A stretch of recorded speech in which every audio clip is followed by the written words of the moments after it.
Mình sẽ lên bác tới cho rằng á. Bây cái đó còn giờ cho rằng á. Bà chăn thủ tay xưa á. Ít chắn ta bao nhiêu. Lâu chú cho con mua nó chú nữa mấy.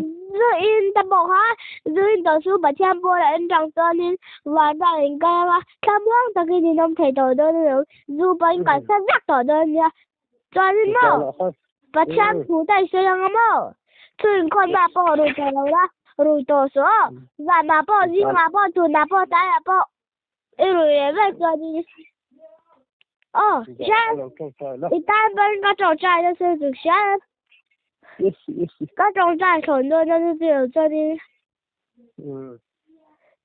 Nóng mà bên ní tùng về ngay luôn. Nóng mà bên bà chán bó đi ní tùng về ngay à. Bà chán bó đi ní tùng ta cho nó thế tôi giữ in bó xin thế mà. Ê lầu. Tôi khó. Đi bận rồi đi na.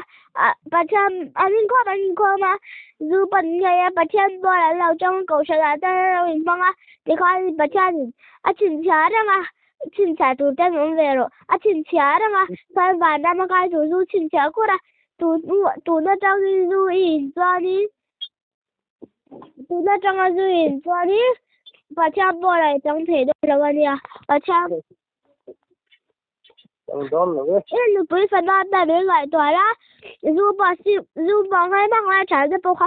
Chém tao nha dù chú in tổ là bằng. Dù chú in tổ là bằng vô. Cần đặc sự ta đã trả lời tiếng á. Cho nên dù in nó vang cho nên bằng hãy bọ. Anh nói phần đó cho dù hi bọ. Thì bọ mới tụ cả. Dù in là thì á. Chú đang dân ông mà ít có chú ở hai du khá đến quá khăn nhưng mà nằm đứa em phân du nhà ấy là dễ lắm à ít có chung khá ấy sẽ với người chỉ để đồn nhà du là du thấy đâu cả ba này nó ngắn nằm đây là từ đầu chứ mà du ít làm mấy rồi là du ít là do nó ba ít có chung khá ấy sẽ với người ít rồi có cái khá đâu là người chỉ đồn nhà ít lần em ha đang tự thu về khỏi đại sĩ rồi mấy việc ha một chưa giữ rồi hả sao làm đâu lâu hồi đơn nha giữ sao cái đầu hóa duy rồi vậy cho nên nó cả bé khi còn gì